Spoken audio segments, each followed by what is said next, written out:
नमस्कार. मी चंद्रकांत सूर्यवंशी आणि तुम्ही जे पाहताय ते जनमंतक मराठी. आज तुम्ही माझ्या इथं या साईडला जे बसलेले पाहतायत ते लातूरच्या लोकसभेचे खासदार 17व्या लोकसभेचे खासदार माननीय सुधाकर श्रृंगारे साहेब आहेत. आता मुलाखत घेण्याचा विषय असा होता की लोकसभेच्या निवडणुकाची चाहूल लागली आहे आणि त्याची हळूहळू आता वारेही वाहू लागलेत. अनेक पत्रकार परिषदा, बैठका आणि आता मेळावेही होत आहेत. आता एकंदरीतच लातूरचं राजकारण पाहिलं तर हे सगळं महाराष्ट्रभर एक वेगळ्या पद्धतीचं राजकारण असतं. आता येणाऱ्या लोकसभेमध्ये अनेकांची नावं चर्चेत आहेत. मात्र आता या 5 वर्षामागलचा जो काळ होता तो नेमका एकंदरीत कसा होता आणि त्यातला सगळ्यात महत्त्वाचा विषय आहे की माननीय सुधाकर श्रृंगारे साहेब जे आहेत ते जनमानसातले खासदार आहेत.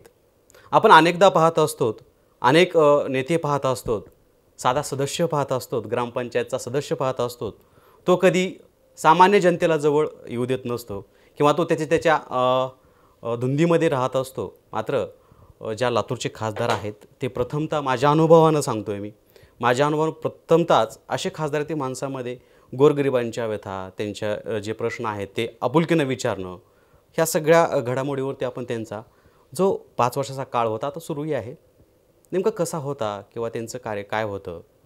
काही जणांना काय सवय असते, आपण छोटंसं करायचं पण त्याचा गवगवा मात्र खूप गावभर ढिंडोरा पेटवायचा की आम्ही हे केलं, आम्ही ते केलं. मात्र असे काही खासदार आहेत जे की अनेक कामं त्यांनी या लातूरसाठी केलेत, ते मात्र लोकांना आजपर्यंत त्यांच्यापर्यंत पोहोचलेत की नाही पोहोचले त्याच्यामध्ये शंका थोडीशी आहे. एकंदरीत ह्या सगळ्या भूमिका विचारणार आहोत आपण माननीय श्रृंगारे साहेबासोबत. साहेब, तुमचं सर्वप्रथम जनमंतकमध्ये खूप खूप स्वागत करतो आहे. आणि आत्ता सध्या लोकसभेच्या निवडणुकीचे चाहूल लागली आहे म्हणूयात आपण. या चाहुलीमध्ये आपला पाठीमागला काळ कसा होता आणि आपण सुरुवात ही कशी झाली तुमची? पहिल्यांदा मी जिल्हा परिषदला ह्या ठिकाणी आलो निवडून, आणि जिल्हा परिषदला निवडून आल्यानंतर परत लोकसभेचं मला तिकीट मिळालं. 2.5 वर्ष जिल्हा परिषदला गेले. जिल्हा परिषदला काम करत असताना एक थोडक्यात जिल्हा परिषदेच्या माध्यमातून जी काय माहिती मिळाली, काम कसं करायचं, कामाचे म्हणजे कोणकोणते कामं आवश्यक आहेत, जिल्ह्यासाठी काय काय हवं आहे, आपल्यात त्या माझं जो मंडल होतं जे काय जिल्हा परिषद त्या 15 गावाचं मंडल, त्यासाठी काय काय हवं होतं, थोडं त्या बेसिकमधून मला थोडं नॉलेज मिळालं. पेक्षा कसलीही पार्श्वभूमी नसताना, मला राजकीय पार्श्वभूमी नसताना मी या राजकारणात आलो आणि पहिल्यांदाच आल्यावरच जिल्हा परिषदेला निवडून आलो आणि 2.5 वर्ष काढले. आणि त्यानंतर खासदारचं तिकीट मिळालं आणि खासदार झालो. ह्याच्यामुळे सगळ्याचे आपले आशीर्वाद आहेत. जेव्हा खासदार म्हणून लोकसभेमध्ये जेव्हा तुम्ही आम्हाला पाठवलं आणि त्यावेळेसही मला बाईट दिली होती अशीच की एका आपल्या मीडियावाल्याने घेतली होती की लोकसभेचे खासदार म्हणून आपण निवडणुकीला उभारलात, जर निवडून आल्यानंतर आपल्या विचार काय आहेत मनामध्ये, तुम्ही काय करणार आपल्या जिल्ह्यासाठी. तेव्हाच म्हणलं होतं की मी जर लोकसभेला निवडून आलो तर मी पहिला माझा जो प्रश्न आहे तो पाण्याचा प्रश्न आहे. मुख्य पाणी, लातूरला मुख्य पाण्याचा मुख्य तोडगा आहे. त्या पाण्यावरचे माझा फोकस राहील, पाण्यावरती माझा फोकस राहील. आणि आजही सांगतो तुम्हाला की मुद्दाम मी जलशक्ती ह्या कमिटीवर गेलो मुद्दाम की माझा दुष्काळीग्रस्त लातूर जिल्हा आहे. ह्या लातूर जिल्ह्याला पाण्याचा खूप मोठा प्रॉब्लेम आहे. सगळा कधी तर 2-5 वर्षामध्ये 3 वर्ष दुष्काळ जातो, 2 वर्ष पाऊस पडतो. ह्याचा कायमस्वरूपी दुष्काळ मिटावा म्हणून मी सातत्यानं प्रयत्न करेन. ह्यासाठी मी झगडन त्या ठिकाणी म्हणून मुद्दाम जलशक्ती मिनिस्ट्रीची मी तिथं सदस्यता घेतली आणि त्याच कमिटीवर गेलो. आज त्याच्या माध्यमातून मला आपल्याला सांगायचे की आज आदरणीय मोदी साहेबांच्या माध्यमातून आपल्या जिल्ह्यामध्ये नाही म्हटलं तर जवळजवळ आज 3000 कोटीचे कामं, प्रत्येक गावाला नळ योजना चालू आहे का नाही तुम्ही पहा. प्रत्येक गावागावाला नळाची योजना चालू आहे का नाही.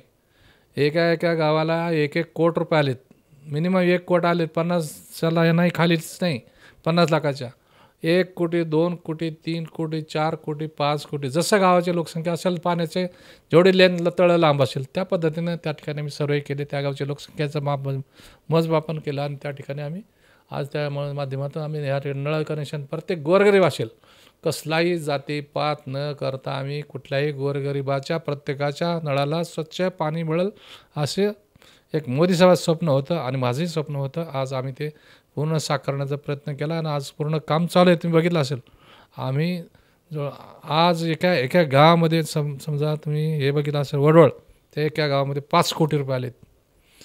माळाकोळी म्हणून गाव आहे, त्या ठिकाणी एका गावाला 32 कोटी आले. किती? 32 करोड रुपये एका गावाला, माळाकोळीला. लोहा कंधारमधलं गाव आहे. तर अशा प्रत्येक गावामध्ये आज जलजीवन मिशनमध्ये आम्ही आज 3,000 कोटीचं काम ह्या ठिकाणी काम आज आमच्या नरेंद्र मोदी साहेबांच्या माध्यमातून, आमचे देशाचे पंतप्रधान नरेंद्र मोदी साहेबांच्या महत्त्वाकांक्षेमधून प्रत्येक घराला नळाला पाणी आलं पाहिजे या माध्यमातून आम्ही ते काम केलं. पुढं सांगतो, आज मला आनंद वाटतो की मी लातूर जिल्ह्याला मुद्दाम या आपल्या लातूर जिल्हा दुष्काळग्रस्त जिल्हा आहे म्हणून अटल भूजल योजनेमध्ये, अटल भूजल योजना एक नवीन भूजल योजना, अटल भूजल योजनेमध्ये नाव घातलं आणि ह्याला 310 कोटी रुपये मंजूर करून दिले. ते वेगळे आणि 3,000 म्हणजे 3300 कोटी रुपये फक्त पाण्यासाठी दिलेत मित्रांनो. तरी पण आज प्रत्येक वेळेस आपण बघतो या ठिकाणी की मोसमी पाऊस पडला तरच पाण्याचं ज्याला नळाला पाणी येईल ना, जर डॅममध्ये पाणी आलं सत तळाला पाणी. तर आम्ही पुढं सांगतो की आम्ही पुढचं बोलतो तुम्हाला की आदरणीय आमच्या फडणवीस साहेबांनी, आदरणीय आमच्या महाराष्ट्राचे मुख्यमंत्री फडणवीस साहेबांचा एक मेगा प्लॅन होता, तेव्हा बी होता, आजही आहे की येणाऱ्या काळामध्ये जे काही कोयनीला पाणी वाहून जातं, वेस्ट पाणी जातं किंवा समुद्राला पाणी वाहून जातं, ते वॉटर ग्रीडच्या माध्यमातून आपल्या जिल्ह्याला पूर्ण दुष्काळमुक्त 12 महिने पाणी असं आम्ही नियोजन केलेलं आहे. 2.5 वर्ष आमचं सरकार नव्हतं तरी पण त्या 2.5 वर्षामध्ये आमच्या ह्याला खेळ बसली आमचं अटल भूजल योजनेला आणि त्या सरकारनं ते काम बंद पडण्याचा प्रयत्न केला. पण आज आम्ही त्याला सक्रिय केलं आहोत. आज थोड्या दिवसावर आमच्या लोकसभेच्या निवडणूक आहेत, तरी येणाऱ्या काळामध्ये पुढच्या वेळेस आमच्या ह्याच्यामध्ये शेताला देखील पाणी मिळेल. आता आम्ही ही जलशिवारामध्ये हे एवढे कामं केलेतच केले, 3-4 हजार कोटीचे आम्ही कामं दिले जिल्ह्यामध्ये, पूर्ण भारतामध्ये. एकट्या फक्त लोकसभेत नाही आपल्या, तर पूर्ण भारतामध्ये मोदी साहेबांचं हे काम चालू आहे. आपण जाऊ शकता त्या ठिकाणी बघायला. हा पहिला मुद्दा होता. साहेब मला ह्यालाच लागून एक छोटा प्रश्न आहे. कसं आहे की लातूर म्हणलं की हे पाण्यावाचून ओळखला जातो. आता लातूर पॅटर्नला शिक्षणावाचून ओळखलं जातं, पण पाणी हा सगळ्यात महत्त्वाचा आहे. पहिल्यांदाच रेल्वेनं आपल्याकडे पाणी आलं. आता नवी मुंबईमध्ये एक जो आहे शिवरेन लाईन म्हणतात, जे की मला निसरण जे असतं हो, ते जर समजा साहेब तुमच्या ह्याच्यामध्ये आहे का? म्हणजे समजा जर मला निसरण करून जर ते वेस्टेज पाणी आहे त्याला जर रिवापरामध्ये जसं बांधकामाला असेल, वापरण्याच्या पाण्यासाठी जर घेतलं तर ते आणखी लातूरचा प्रश्न सुटू शकेल. तो आमच्या अजेंडामध्ये आहेच बिलकुल. तो आपण म्हणतात ते बरोबर आहे. आम्ही तो प्लॅन माझ्या एक साईन एरियामध्ये मी त्या ॲक्च्युली त्या काम आमचं माझ्या समोर झालेलं आहे. जरी मी ते काम नाही केलं तर मी ते काम करत असताना पाहिलेलं आहे. माझ्या मित्रांनी ते काम केलेलं आहे, आमच्या कंपनीने काम केलेलं आहे. आणि ते काम करत असताना ती संडासचं पाणी जे काय वॉटर लाईन असेल, बाथरूमचं पाणी तिथे स्टोअर करायचं, त्याला प्युरिफिकेशन करायचं, प्युरिफिकेशन करून परत रिसायकल करून परत पाणी ती पुरवायचं, असं ती योजना आहे. आणि ती नक्कीच आमच्या इथं आली होती, पण ती कशामुळं विस्कटली माहिती नाही. तेव्हा जिल्हा परिषद सदस्य होतं त्यावेळेस. तर नंतर ती योजना बिस्कटली, आमचं मध्येच महानगरपालिका सत्ता गेली आणि सत्यांना ते टेंडरही रिटर्न केलं आणि पैसे रिटर्न केले. परंतु भविष्यामध्ये आपल्याला गरज आहे का? गरज आहे त्या पाण्याची. ठीक आहे, मी म्हणतो की उद्या जर आमचं अटल जल आपल्या ह्याच्यात आत्ताच बोलल्याप्रमाणे वॉटर ग्रीडच्या माध्यमात जर पाणी आपल्याला तो जिल्ह्याला आलं तर ते देखील पाणी आम्ही जे काय नदीला वाहून जातं घाण पाणी, त्याला एका स्टोरेज करून एका टँकमध्ये घेऊन त्याला प्युरिफिकेशन करून ते पाणी आम्ही इंडस्ट्रीला वापरण्याचा आम्ही नाटोकाट प्रयत्न करणार आहोत आणि रिसायकल करणार आहोत. ह्याची मी तुम्हाला ह्या ठिकाणी हमी देतो. साहेब त्याबरोबर आता रेल्वेमध्ये आपण खूप इकडे कामं केलं, त्याच्याबद्दल थोडं. आताच तुम्ही पाहिलं असेल की रेल्वेची कोचची फॅक्टरी या ठिकाणी उभा आहे. आज जवळजवळ 2 वर्ष जाऊन या ठिकाणी तयार आहे. पण अचानक वंदे भारत ट्रेन ह्या ठिकाणी चालू करायच्या असल्यामुळं आज ह्या ठिकाणी जवळजवळ 240 रेल्वे ह्या ठिकाणी तयार होणार. वंदे भारतच्या ट्रेनच्या डबे ह्या ठिकाणी ट्रेनचे डबे 240 आपला टार्गेट आहे. आमच्याकडे फॅक्टरीमध्ये तयार झाली होती, पण ते आज टेम्पररी डबे होते बनवायचे. आपले जी काही साधे आम्ही गाडीत येतो आपण पुणे मुंबईला जातो त्या गाडीचे, पण वंदे भारतच्या ट्रेनच्या डबे साईज मोठे असल्यामुळं थोडं रेल्वे कोचच्या फॅक्टरीचं उद्घाटन लांबणीवर पडलं. त्याचं काम चालू होतं, आता काम संपलेलं आहे. आदरणीय कालच मोदी साहेबाला म्हटलं की साहेब ही फॅक्टरी आपली चालू झाली आहे, फक्त बटन दाबायचं काम आहे. जे काय आपलं कोण्या ज्या कंपनीला आपण दिल्या, जर्मन आपली कंपनी असेल किंवा आपली रशियाची कंपनी असेल, ते सगळं काम आमचं प्रोसेस झालं आहे. ती कंपनी चालवणार आहे फॅक्टरी. सगळ्या तिचा पैशाचं लेनदेन होता, थोडा पेंडिंग प्रश्न होता, तोही आता पूर्ण पार पडलेला आहे. येणाऱ्या काही भविष्य काळामध्ये काही महिन्यावरती त्याचं उद्घाटन होईल असं मला त्यांनी शाश्वत दिले आदरणीय. त्या काळात आमचे रेल्वे मंत्री असतील, आत्ताचे रेल्वे मंत्री वैष्णवजी आणि आदरणीय दानवे साहेब यांनी आम्हाला शब्द दिला आहे की याचं लवकरात लवकर आम्ही नियोजन करू आणि याचं उद्घाटन करू. नक्की याचं उद्घाटन झाल्यावर आपल्याला दिसेलच. आणि सगळ्याला आहे त्या लोकांना आपला 2001 लोक त्या ठिकाणी कर्मचारी लागतील आणि त्यांना रोजगार मिळेल. सध्या जो महत्त्वाचा विषय सध्या लातूरमध्ये सध्या खूप जोरात चर्चेत येतोय, तो खूप आपल्या आतोनात प्रयत्नातून तो जो पिटलाईनचा विषय आता आहे. आणि पिटलाईन आता महत्त्वाचं तुम्हाला सांगायचं लातूरकरांनो आणि जे कोणी प्रेक्षक पाहत आहेत त्यांना पाहतो, कसं आहे की आपल्या लातूरला एकतर जे पुणे मुंबई जाणारे जे आपले प्रवासी खूप आहेत आणि त्यात गाड्या कमी प्रमाणामध्ये आहेत आणि जे प्रायव्हेट गाड्या आहेत ट्रॅव्हल्स वगैरे त्यांची लूट वगैरे केली जाते. मात्र रेल्वे जर लातूरला आली तर त्या प्रवाशांची अतिशय सोय होणार आहे. आणि आत्ता साहेबांनी त्यांच्या प्रयत्नातून जी पिटलाईन उभा केली आहे, ते नेमकी पिटलाईन काय असते किंवा पिटलाईनमुळे लातूरकरांना काय फायदा होऊ शकतो त्यांच्याकडनं विचारून काय सांगाल. आता आपण ही खूप चर्चा सध्या पिटलाईनची सुरू आहे पूर्ण शहराभरात. बिलकुल मी खूप धन्यवाद मानतो आदरणीय आमच्या रेल्वे मंत्र्याचं, आदरणीय कॅबिनेट मंत्री वैष्णवजी, आदरणीय राज्यमंत्री आदरणीय दानवे साहेबजी यांचा मी खूप खूप आभार मानतो. या ठिकाणी हे मी गेली सतत 4-5 वर्षापासून पिटलाईनचा प्रयत्न करत होतो. पिटलाईन म्हणजेच हा काही लोकांना कळत नव्हतं. पिटलाईन पिटलाईन क्या होती है, पिटलाईन ये क्या होती है, पिटलाईन क्यों मांग रहे, यही पता नहीं चलता था ये अपने लोगों को कि पिटलाइन हमेशा कभी कभी खबर आते थे पेपर के अंदर, आपके माध्यम के अंदर से जाती थी और पिटलाइन क्या होता है, पिटलाइन क्या होता है. एक बार मैं पूछा था, मैं साहब को पूछा एक दिन, मैं दानवे साहब जी को पूछा, साहब मेरे गांव में हमारे लातूर शहर के अंदर पिटलाइन चाहिए. उन्होंने भी मुझे क्वेश्चन किया उल्टा, ये पिटलाइन क्या है, पिटलाइन क्या होती है. बोला पिटलाइन क्या, अभी ऐसा मतलब है. बोला था सर ये ऐसी बात है. उनको वैसा ही मजाक में पूछा, उनको सब नॉलेज था लेकिन मजाक में मुझे लिया था. पिटलाइन ये भाई MP साहब है, फर्स्ट टाइम वाले, मैं तो 7 टाइम वाला हूँ. तो मेरी एग्ज़ाम ले रहे थे, ये पिटलाइन क्या होते हैं मुझे समझा दो. मैं बोला ये पिटलाइन का मतलब होता है कि साहब ये कि ट्रैक है नया बनेगा, फिर वहाँ की ट्रेन की मरम्मत होगी, फिर कोई भी ट्रेन 3000-2000 किलोमीटर से लंबे से आ जाएगी और वहाँ पे उसका ग्रीसिंग होगा, ऑयलिंग होगा, इंजन की दुरुस्ती होगा, डब्बे की मरम्मत होगा, डब्बे धो लेंगे, साफ़ कर लेंगे और वहाँ पे एक सुविधा मिल जाएगी. और जब पिटलाइन हो जाती है वहाँ से, तो फिर वहाँ से कितने भी ट्रेन छोड़ने की जो भी सुविधा होना चाहिए वहाँ से छूट सकते हैं. चाहे तो हम अजमेर रेलवे हो, या से अपनी डिमांड है लातूर से अजमेर होने की, या तिरुपति अभी सोलापुर से जाते कि वहाँ पे सोलापुर पे पिटलाइन है, लेकिन सोलापुर पे पिटलाइन होने के नाते, यहाँ पे नहीं होने के नाते, या लातूर में पिटलाइन नहीं होने के नाते सोलापुर से आती है. अभी वो ट्रेन यहाँ से छूट जाएगी.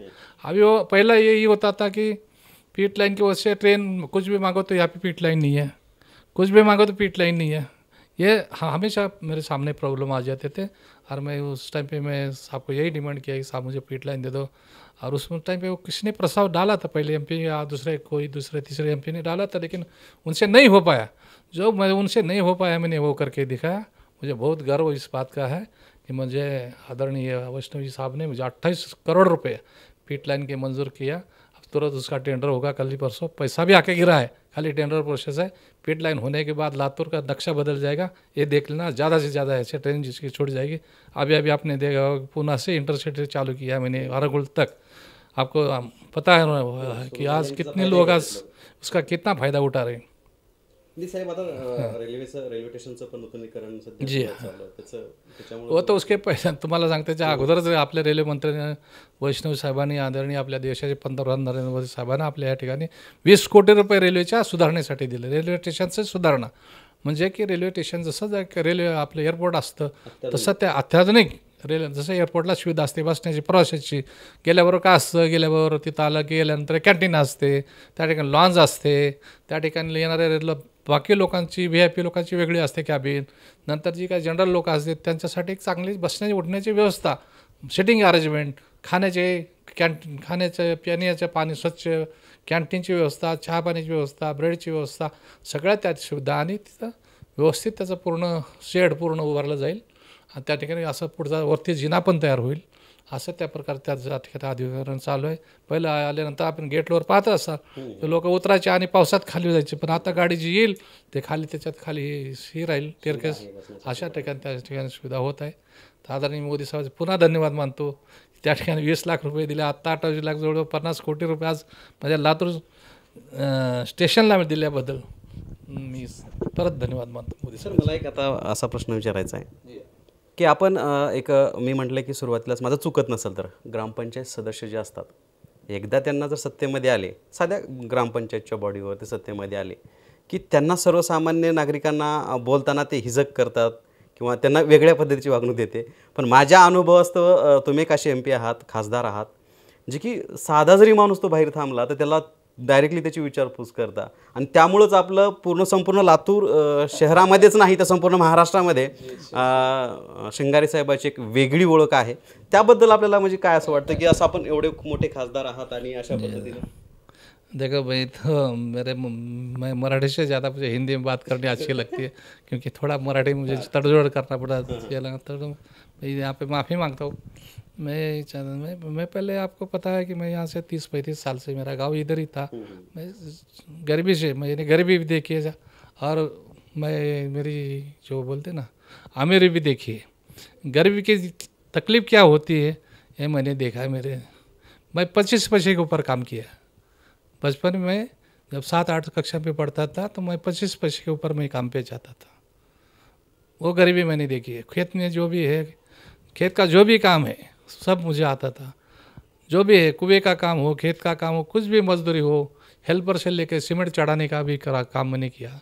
वो गरीब की तकलीफ़ क्या हो, झोपड़ी में सोया हूँ, कभी कभी रोड पे सोया हूँ। यह गरीबी की तकलीफ़ मुझे मालूम है। और ये बाद में मेहनत के कारण ये आज मैं MP बन गया, आज यहाँ तक पहुँचा, एक बिजनेसमैन बन गया। ये इसका नॉलेज होने की वजह से मुझे जब भी आप लोग मुझे मिलने आते, जब भी जो भी लोग मिलने आते, जब मुझे चलता है कि इनमें मैं वो देखता हूँ, मेरे पहले के दिन देखता हूँ और मेरे पहले के दिन मुझे याद आते। कहीं एक बार मैं भी क्या था और मेरे पास जो लोग आ रहे किस लिए आ रहे, उनकी तकलीफ़ वही है जो मेरी तकलीफ़ थी। मैं इसलिए ज़्यादा से ज़्यादा मुझे ये लोगों से मिलना मुझे बड़ा पसंद लगता है।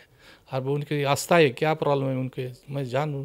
मैं ऐसा ये नहीं, मेरा मतलब ऐसा एक्टिंग नहीं करता मैं, मुझे पर्सनल अटैचमेंट है। ज़्यादा गरीब लोगों से मिलना, श्रीमंत लोगों से तो मिलता ही हूँ, लेकिन गरीबी की तकलीफ़ क्या है, गरीब लोगों का क्या है, ये मैं पहले आस्था से उनको पूछता हूँ। और मुझे भी अच्छा लगता है गरीबों का सुख दुख बांटने का, गरीबों को सुख दुख में जाने का जितना मेरे से हो सकता है उतना मैं कर रहा हूँ और करता रहूँगा। यही मैं आपके माध्यम से कहना चाहता हूँ। सर मला असंही विचारायचं, आपल्या ह्या आता जो काळ सुरू आहे, आपण संपला म्हणू शकत नाहीत कारण आणखी बराच वेळ आहे, आणखी काळ आहे, ह्या मागीलच्या काळामध्ये आपलं एखादं असे आठवणीत काम आहे की जे खूप गरजेचं लातूरकरांसाठी होतं आणि ते तुमच्या माध्यमातून झालं आहे? तसं म्हणलं तर सगळेच कामं इम्पॉर्टंट झालेले आहेत बरं का. आपल्या इथं सगळ्याच गरजेचे आहेत कामं, कारण आपला हा मराठवाडा, आपला एक मराठवाडा म्हणजे एक ह्याच्या अंडरला होता, निजाम स्टेटमध्ये होता. आणि त्या निजाम स्टेटमध्ये आपला मराठवाडा मागे पडला त्या काळामध्ये. आपल्या देशात तर राज्य तर तुम्ही पाहिलंच, जवळजवळ आपल्या देशावर आज 764 वर्षे आपण परकीयामध्ये राहिलो असो, आणि त्याच्यामुळे आपल्या देशाचा विकास खुंटलाच, परत मराठवाड्याचा देखील विकास खुंटला. तुम्हाला माहिती असावं की आपल्या देशाला 1947ला स्वतंत्र मिळालं, माहिती असेल आपल्याला, पण आपल्याला मराठवाड्याला 1948ला स्वातंत्र्य मिळालं. आणि त्या काळामध्ये आपण निजाम स्टेटमध्ये असल्यामुळं आपल्या मराठवाड्याला जशी प्रगती पाहिजे होती, इंग्रजांनी इकडे प्रत्येक ठिकाणी प्रगती केली. इंग्रजांनी सगळ्या ह्याच्यामध्ये सोलापूरची प्रगती झाली, पुण्याची प्रगती झाली, मराठवाड्याची प्रगती झाली नाही. म्हणून मराठवाड्याची प्रगती नाही झाली या ठिकाणी, त्याचं तर खंत होतीच. परंतु आज मला आनंद वाटतो या ठिकाणी की आज मराठवाड्यानं दाखवलं आणि लातूर जिल्ह्यानं विशेष दाखवलं या ठिकाणी की लातूरचा पॅटर्न हब आहे, जो आज पूर्ण महाराष्ट्रामध्ये नाही तर पूर्ण भारतामध्ये लातूर पॅटर्न म्हणून ओळखला जातो. आणि हा लातूर पॅटर्न जो आहे, आज तुम्ही पाहता की आज लातूर पॅटर्ननं काय करून दाखवलेलं आहे. हा लातूर पॅटर्ननं पूर्ण जगाला इंजिनियर दिले, ह्या लातूर पॅटर्न जगाला डॉक्टर दिलेत, ह्या लातूर पॅटर्ननं पूर्ण देशाला डॉक्टर इंजिनियर पुरवलेत. हे लातूरच्या लोक कुठं जाईल तिथं लातूर लातूर लातूर बोललं जातं, याचा आनंद वाटतो. आणि ह्या लातूरचं साठी मला जे काही करता आलं प्रत्येक गोष्ट मी चांगली केलेली आहे. मला असं वाटतं प्रत्येक गोष्टी असं विशेष नाही असं केलेली. ह्या ठिकाणी कोविडचं हॉस्पिटल असेल त्या काळामध्ये सुपर स्पेशालिटीचं हॉस्पिटल 180 कोटीचं आम्ही 180 कोटीचं सुपर स्पेशालिटी हॉस्पिटल सेंटरच्या माध्यमातून बांधलं साहेब. आज जलजीवनच्या माध्यमातून 3-3.5 हजार कोटीचे कामं झाले. आज रोड 3,000 कोटीचा रोड गेला. 65 वर्षामध्ये तुम्ही पाहिले अगोदर सरकार तुम्ही पाहिलं ना, मग त्या काळात का नाही झाले हो 4 लेन रस्ते? आज झाले का नाही 4 लेन रस्ते? झाले ना. आज झाला का नाही? ज्या ठिकाणी तुम्हाला 5 तास लागत होते 6 तास लागत होते त्या ह्याला नांदेडला पोहोचायला, आज तुम्ही 2 तासात पोहोचता का नाही? आज तुम्ही ज्या ठिकाणी आज ह्याला जाता औरंगाबादला, आज तुम्ही 3.5-3 तासात जाता का नाही? आज रात्रभर लागायची. आज ह्या ठिकाणी हैदराबादला जात असताना अख्खी रात्र जायची. आज हैदराबादला आपण 4 घंट्यामध्ये जातो. इथून लातूर 3.5-4 घंट्यामध्ये लातूरला जातो. ही फरक आहे.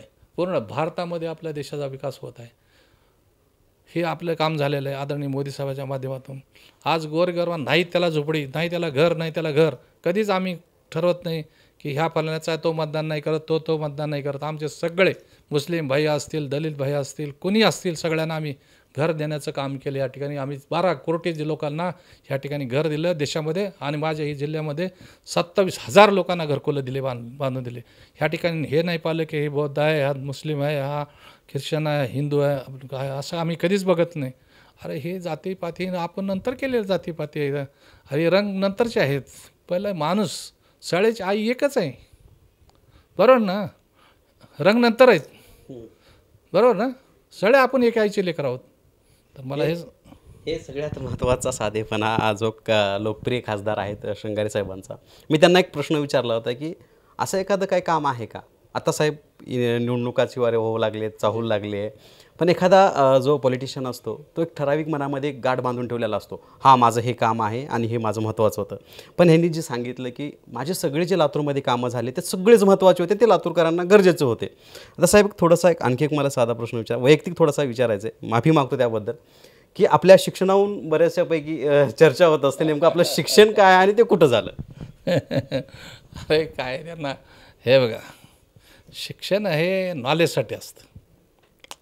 काय शिक्षण हे नॉलेजसाठी असतं. नॉलेज म्हणजे काय? एक शिक्षण हे नॉलेजसाठी असतं. शिक्षणाची व्याख्याच लोकांना कळली नाही मला असं वाटतं, जे लोक बोलतात शिक्षणाचं. पण तुम्हाला माहीत असावं की 8वी वयाच्या 7वी-8वीपासून वर्गात मी फर्स्ट होतो. काय वयाच्या 7वी-8वीपासून फर्स्ट होतो. आणि खेळामध्ये जेव्हा मी खेळ खेळले, कुठलेही खेळ खेळले असतील शाळेच्या लेवलचे, मी खेळामध्ये पण फर्स्ट होतो. मी 10वी 11वी 12वी लातूरला केली, आपलं ह्याला केली, आपलं उदयगिरी कॉलेजला गेली, आपलं उदगीरला केली. आणि कॉलेज उदयगिरीला झालं. गावामध्ये 7वीपर्यंत शिकलो, 8वीपर्यंत गरणीमध्ये शिकलो. आणि तिथेही फर्स्ट क्लास होतो, वर्गात फर्स्ट होतो. आणि तिथं गेल्यानंतर उदगीरला गेल्यानंतर 3 तुकड्यामध्ये पहिला नंबर होता माझा. 10वीला पहिल्या नंबरनं पास होतो. पहिल्या 30मधला विद्यार्थी मी होतो. मला एवढं नॉलेज होतं की मी त्यावेळेस मी म्हणतो 10वी त्यावेळेसची म्हणजे माझी ग्रॅज्युएशन होतं. ते माझ्यासाठी ते ग्रॅज्युएशन वाटत होतं. पण मी first year second year science केलो. मला सिव्हिल व्हायचं, इंजिनियर व्हायचं होतं. पण अचानक काहीतरी माणसाच्या ह्याच्यामध्ये घडी येते, एक टर्निंग पॉईंट होतं. गरिबी असते किंवा काय असतं, त्याला कोण किती शिकला ह्याच्यापेक्षा कोण किती काम करतो हे महत्त्वाचं आहे. टॅलेंट आहे. हे टॅलेंट असेल ना, मी प्रॅक्टिकल नॉलेज घेतलेला माणूस आहे. हे तुम्ही पुस्तके किडा घेऊन मोठे मोठे पुस्तक घेऊन वाचणारे हे असे अनेक येतात, बोलतात, पण काम झिरो असतं त्यांचं. खरं जो प्रॅक्टिकली काम करतो, लोकांच्या हिताच्या, लोकांच्या मदतीला जातो, लोकांच्या अडचणीला जातो, तर अशा माणसाची आपल्याला गरज आहे. मित्रांनो, प्रॅक्टिकल नॉलेज खूप महत्त्वाचं आहे. पुस्तकी नॉलेज किड्यापेक्षा प्रॅक्टिकल नॉलेजला खूप महत्त्व आहे. आणि ते 40 वर्षाचा प्रॅक्टिकल नॉलेज मला आहे. साहेब आता एक मला आणखी दुसरं, आता आपण सरतेशेवटीला आलो आहे. सगळ्यात महत्त्वाचा विषय आहे की आता 2024च्या लोकसभा निवडणुका आहेत. आणि निवडणुका म्हटलं की आता, आणि सगळ्यात विशेष म्हणजे की आत्ताच्या येणाऱ्या 2024च्या खूप इंटरेस्टिंग आहे. आता सत्ता इकडे तिकडे बदलली, हा पक्ष फुटला, तो पक्ष फुटला. आणि लातूरमधलं एक राजकारण जर पाहिलं तर लातूरमधलं राजकारण आपल्याला बऱ्यापैकी माहीत आहे. आता कुठलं राजकारण ते मी कुणाचं वैयक्तिक नाव घेणार नाही किंवा ते घेण्याची आवश्यकताही नाही, कारण ते मुलाखतीमध्ये ते चांगलंही वाटणार नाही. परंतु साहेब, एक सगळ्यात महत्त्वाचं आज मला जाणवलं की आज आपला महायुतीची पत्रकार परिषद होती. आणि त्या पत्रकार परिषदेमध्ये मी काय केलं आहे हे मला सांगायची आवश्यकता नाही किंवा मी केलं म्हणून दाखवायची गरज नाही. पण जे घटक पक्ष होते त्यातल्या घटक पक्षातल्या काही लोकांनी, विशेष म्हणजे की माननीय सुधाकर श्रंगारे यांचं नाव त्यांनी आवर्जून घेतलं की असा सर्वसामान्यातला खासदार जर पुन्हांदा लातूरकरांसाठी जर लाभला तर नक्कीच लातूरकरांचं हे भविष्य किंवा लातूरकरांना ज्या सुखसुविधा, ज्या लातूरकरांना ज्या राहिलीत कामं ते तरी पूर्ण होतील अशी अपेक्षा होती.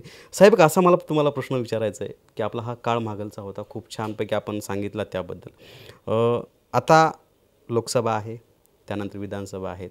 लोकसभेसाठी आपण जे प्रामाणिकपणे काम केलं आहे आणि त्या प्रामाणिकपणावरती देशाचे जे पंतप्रधान नरेंद्र मोदी आहेत, राज्याचे उपमुख्यमंत्री 2 देवेंद्र फडणवीस असतील किंवा आता जे महायुती वगैरे झाल्या राष्ट्रवादीची वगैरे सगळ्यांची, काय अपेक्षा आहे की आपण एवढ्या प्रामाणिकपणे काम केलं, इथं आल्याला जो माणूस, प्रत्येक माणूस रिकाम्या हाती कधीच गेला नाही. लातूरमध्ये जे कोणी इथं आले काम घेऊन असतील किंवा इतर कामामध्ये रिकामा कधीच गेला नाही आणि तो नाराज होऊन तर कधीच गेला नाही. भले आज ना उद्याची भेट होईल, पण भेट झाल्यानंतर तो मात्र मनातून आनंदी होऊन जातो. आणि असा खासदार लातूरकरांसाठी जर परत पुन्यांदा आला तर ते अतिशय चांगली पद्धत असेल. आपल्या मनामध्ये काय भावना आता 24ची निवडणूक काय आपण एवढं प्रामाणिकपणे काम केलं? बिलकुल. जसं आज 5 वर्षामध्ये जे 2-2.5 वर्ष कोरोनामध्ये गेले, मला 2-2.5 वर्ष काम करायला मिळालं आणि 2-2.5 वर्षामध्ये जेवढं मी आज काम करू शकलो ह्या ठिकाणी, आपलं आताच मी सांगितलेलं आहे ह्याच्या माध्यमातून. आणि एक आताच काल परवा 400 कोटीचा रस्ता दिला, ते मी तुम्हाला सांगितलं नाही. पिटलाईनबरोबर 400 कोटी परवालाच पास करून दिले मी आदरणीय गडकरी साहेबाच्या माध्यमातून. 552 रस्ता, 552 म्हणजे नॅशनल हायवे, MSRDCचा नॅशनल हायवे NH6चा आहे तो रस्ता. जवळजवळ हा त्या ठिकाणी जवळ 28 किलोमीटरचा पट्टा आणि 33 किलोमीटरचा पट्टा, असा हा रस्त्याला जवळजवळ 401 कोटी रुपये ह्या ठिकाणी मी कालच त्याचा येऊन पडलेला फंड आहे. त्याचा टेंडर पण उद्या झालेला आहे. 19 तारखेला उद्घाटन करतो आहे. मला आनंद वाटतं आहे. अनेक जिल्ह्याचे कामं आहेत पेंडिंग. ह्या ठिकाणी आमचं सायन्स सेंटर झालं पाहिजे.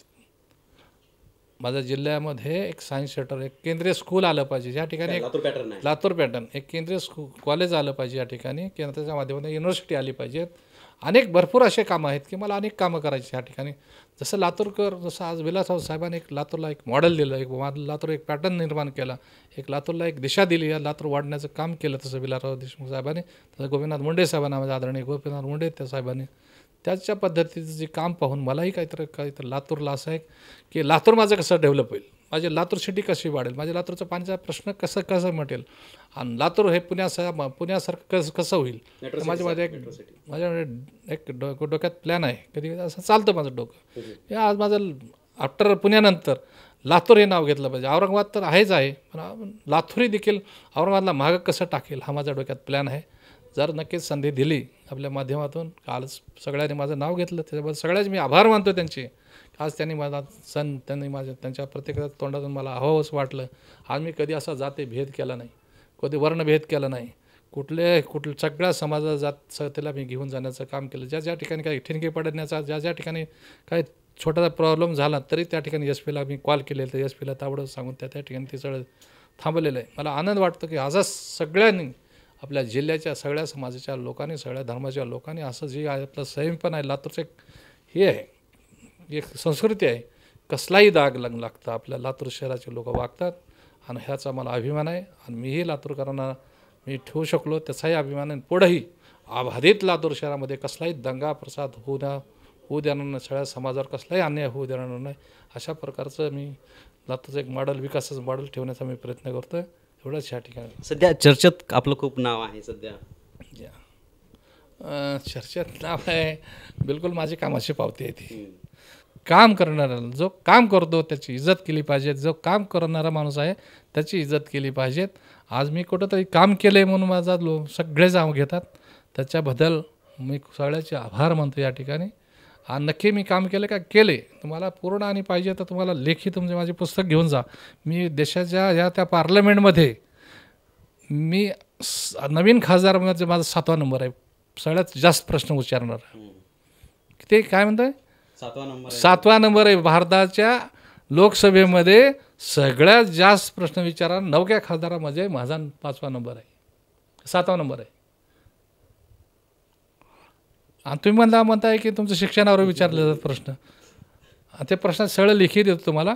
559 प्रश्न मी विचारलेले आहेत. किती लोकसभेत? 559%, 86% माझी हाजरी आहे. हे कसे प्रश्न विचारले हो मी? हां, आणि सगळे लातूरचेच प्रश्न आहेत, लातूर जिल्ह्याचेच प्रश्न आहे. अनेक माध्यम त्याच्यामध्ये असतील, पिटलाईनचा प्रश्न होता त्या काळात, आपल्या ह्याचा आकाशवाणी केंद्राचा प्रश्न होता, अनेक प्रश्न असतील. तुम्ही ते अभ्यास करा, त्याच्यावरती वाचा तुम्ही, त्यानंतर तुम्हाला कळेल. मी का आजही तुम्हाला सांगतो, शिक्षण पाहिजे, नॉलेजसाठी शिक्षण पाहिजे, नॉलेज असायला पाहिजे, कारण जनरल नॉलेज आला असायला पाहिजे का असायला पाहिजेत. पण मी PhD केलं आहे मित्रांनो, प्रॅक्टिकल राहून आहे ना, मी PhD केलेलं आहे. तर काही असं नसतं. आपला मूळचा प्रश्न असा आहे की आपलं चर्चेत नाव आहे, चर्चेत नाव आहे, माझा हक्क बनतो, माझा हक्क बनतो की मी काम केले. आणि जर चर्चेत नक्कीच नाव घेतात त्याचे मी खूप धन्यवाद मानतो. आणि मला आवाहन करतो माझ्या ज्या लोकांनी, ज्या माझ्या मतदारांनी माझं नाव घेतलं, ज्या पुढाऱ्यांनी माझं नाव घेतलं, त्याचे मी आभार मानतो या ठिकाणी. जर परत नरेंद्र मोदी साहेबांनी जर मला हातामध्ये जर सूत्र दिली खासदारकीचे, जर तुम्ही सगळ्याच्या माध्यमातून निवडून दिलो, तर नक्कीच मी आज तुम्हाला चांगलं काम करून दाखवेन. आणि या लातूर जिल्ह्याचा 5 वर्षाचा लातूरकरांसाठी वेळ कमी पडला असं म्हणायचं म्हणजे बिलकुल. मला लातूरकरांसाठी आणि 10 वर्ष पाहिजेत. या लातूरला पुणे शहरासारखं नाही करून दाखवलं तर माझं नाव सुधाकर सांगायला म्हणू नका, मी तुम्हाला सांगतो या ठिकाणी. पण ठीक आहे, आमचा आरक्षणाचा एरिया हे 5 वर्ष टर्म आहे. त्या ठिकाणी 5 वर्षामध्ये जेवढं होईल तेवढं तुमच्या असं, जेवढं जमेल तेवढं या ठिकाणी जास्त निधी आणतो. कारण समजायला मला 2-2.5 वर्ष गेले, आणि कोरोना काळ 2 वर्ष गेला, आणि समजला तेव्हा एवढा विकास केला. साहेब आणखी एक मला साधा प्रश्न आहे, आपला जो वेळ आहे तो कसा मॅनेजमेंट करता तुम्ही? आम्ही कधी कधी तर 6 वाजता 7 वाजता येतो, त्यावेळेस तुम्ही बाहेर दौऱ्यासाठी जाता, इथं जेव्हा लातूरमध्ये असाल तर हे कसं, म्हणजे घराला आणि फॅमिलीला कसा वेळ देता? म्हणजे काय असं आहे आपला, असंही नाही की बाबा तुम्ही तारुण्य आहात. हे बघा, माणसाचं जर वय झालं तर माझं वय 25 वर्ष म्हणून मी स्वतःला समजतो. काम करत असताना आज 25 वर्षासारखं माझं मन असं, माणूस वयानं कधी म्हातारा होत नाही, त्याच्या विचारानं, त्याचे विचार स्ट्रॉंग असेल ना. माझं जरी वय समजा काही जे असेल ते असेल, पण मी कधीच स्वतःला माझं वय झालं असं म्हणत नाही. आज माझं वय 25 वर्ष आहे असं धरून चालत असतो काम करत असताना. मी संध्याकाळी मित्रांनो 12-1 वाजता झोपतो आहे, आणि 6 वाजता आजही उठतो आहे, 5-5:30-6ला जाग येते. आजही उठल्यानंतर त्यावेळेस चालायला जातो, उठतो, काम करतो, काही ना काही तर लेखन, काय तर वाचन हे माझं चालू असतं. तर ही एक माझी सिस्टीम लागून गेलेली मला. जसं मी गाव सोडलं आणि गाव करत बिझनेसमध्ये गेलो, बिझनेसमध्ये सगळ्या अनेक विचार डोक्यामध्ये झोपत असताना अनेक प्लॅन करायचे, उद्या काय करायचं, उद्या काय करायचं. हा प्रोजेक्ट टाईम बाउंड प्रोजेक्ट, हा कधी टायमाला द्यायचा, टाईम बाउंड प्रोजेक्ट द्यायचे. मी सांगणार नाही तुम्हाला काय कसे कामं केलेले आहेत, मला सांगायचं त्याच्या माध्यमातून मला नाही सांगतो ना तुम्हाला. काम करत असताना सांगतो ना तुम्हाला. एखाद्या यशस्वी पुरुषामागे जर यशस्वी पुरुष होत असताना एक महिलेचा खूप मोठा हात असतो. माझ्या बायकोनं मला बिलकुल फ्रीडम दिलं. माध्यमातून बघतात शंकरबाईला याच बाकी अदर ॲक्टिव्हिटी करतो, तर हो असं घेतं. तर मी माझ्या सगळ्या फॅमिलीला वेळ देतो, त्यांना एन्जॉय कुठं जेव्हा वेळ मिळतो तेव्हा फॉरेनला घेऊन जातो, जेव्हा वेळ मिळतो जेव्हा आम्ही टूरवर जातो. आज उद्या आमची फॅमिली कोल्हापूरला निघालेली. आतीमध्ये आताच आम्ही ह्याला जाणार होतो, कुठं तुम्ही आलात त्यामुळे थांबलो आम्ही या ठिकाणी. आजच माळेगावला आता घेऊन माझी फॅमिली बसली तयार होऊ नये, पण सगळ्यातला पहिलं आपली प्रायोरिटी देऊ म्हणून तर फॅमिलीला देऊ. पण तिला आता समजा उद्या घेऊन जाईन माळेगावलाची यात्रेला, पण तिला घेऊन जाणार आहे. अशा प्रकारचा मी टाईम काढतो. जेवढा वेळ मिळेल 1 तास फॅमिलीला, 2 तास मिळेल 2 तास फॅमिलीला देतो. आम्ही गप्पा गोष्टी मारतो, एका टेबलावर जेवण करतो, हसी खुशीमध्ये काढतो. बस अशा पद्धतीने मी टाईम. हे होते ज्यांची दिलखुलास आपण मुलाखत घेतली, ते लातूरचे 17व्या लोकसभेचे जे खासदार माननीय सुधाकर श्रृंगारे साहेब. त्यांच्या ह्या सगळ्या प्रवासातून आपण त्यांना एक थोडीशी वरवर ती ओझरती आपण त्यांची झलक म्हणूयात आपण. आणि ते जे बोलले त्या पद्धतीनं त्यांचा तो साधेपणा, तो लोकांमध्ये जाण्याचा आणि त्यांच्यापर्यंत काम देण्याचा. कारण मी गरिबी पाहिली आहे, माझ्या गरिबातल्या कुठल्याच लोकांचं काम राहता कामा नाही. मी माझा वेळ हे सगळं नियोजन करत असतो. आणि सगळ्यात महत्त्वाचा मुद्दा त्यांनी मांडला तो म्हणजे की लातूरकरांसाठी मला 10 वर्ष हवं आहेत, आणि मी जी कामं केलीत किंवा जे माझ्या कामाची पावती आहे ते लातूरकर मला देतील अशी अपेक्षा घेऊन आता सुधाकर श्रृंगारे अजूनही सध्या त्याच नव्या दमाने ते म्हणले की मी आणखी 25 वर्षाचा आहे, त्याच पद्धतीनं जर अजून लातूरकरांना सुधाकर श्रृंगारे अजून नाही मन 25 वर्षाचं तर त्या पद्धतीनं लातूरकरांना पुन्यांदा जर ते खासदार म्हणून झाले तर नक्कीच लातूरकरांचं जे चित्र बदलेल, मेट्रो सिटी होईल अशी अपेक्षा त्यांची आहे. आमच्या शुभेच्छा सर तुम्हाला, आणि आम्हाला वेळ दिल्याबद्दल त्याबद्दलही जनमंतक तुमचं खूप खूप स्वागत करत आहे. आपण पाहत होता जनमंतक मराठी. मी चंद्रकांत सूर्यवंशी.